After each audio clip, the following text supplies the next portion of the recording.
একটু থামো। হ্যাঁ, এই মুহূর্তে থামো। নিজেকে প্রশ্ন করো, শেষ কবে তুমি মন থেকে হাসলে? শেষ কবে নিজের জন্য গর্ব অনুভব করেছিলে? আমরা সবাই বেঁচে আছি, কিন্তু বেশিরভাগ মানুষ জীবিত না। সকাল হয়, দিন যায়, রাত নামে, আর আমরা শুধু অভ্যস্ত হয়ে যাই। অভ্যস্ত হয়ে যায় কষ্টে, অভ্যস্ত হয়ে যাই অপূর্ণতায়, অভ্যস্ত হয়ে যাই এমন একটা জীবনে যেটা আমরা কখনো চাইনি। সবচেয়ে ভয়ঙ্কর জিনিস জানো কি?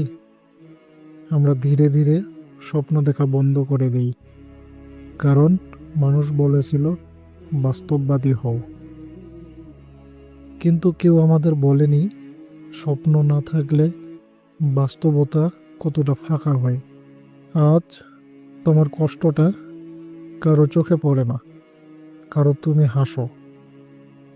হাসি দিয়ে মানুষ সবচেয়ে বেশি কাঁদে। তুমি শক্ত, এই কথাটা শুনতে শুনতে তুমি ক্লান্ত হয়ে গেছো, কিন্তু শক্ত মানুষেরও ভেঙে পড়ার অধিকার আছে।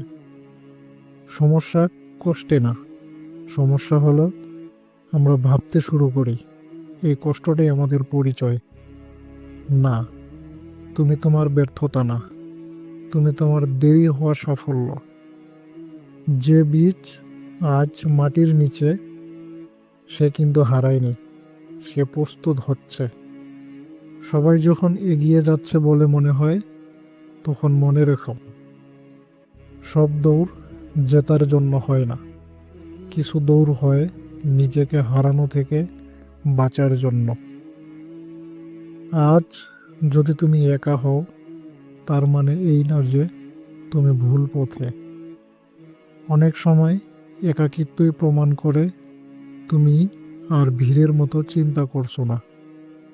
শোনো, তোমার জীবনটা কোনো ডেমো ভার্সন না, এটা রিহার্সাল না, এইটাই আসল।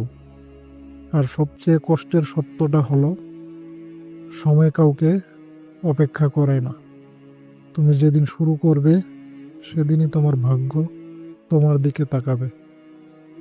ছোট দিয়ে শুরু করো, চুপচাপ করো, নিজের জন্য করো। কারণ একদিন তুমি জিজ্ঞেস করবে কিভাবে পারলে, আর সেদিন তুমি বলবে আমি থামিনি। আজ যদি তুমি শুনে থাকো এই ভিডিওটা, সম্ভবত এটা কাকতালীয় না, এটা তোমার জেগে ওঠার ডাক। নিজেকে হারিয়ে ফেলো না। শুধু সময়ের সাথে তাল মেলাতে গিয়ে তুমি দেরিতে শুরু করোনি, তুমি ঠিক সময়েই জেগে উঠেছো।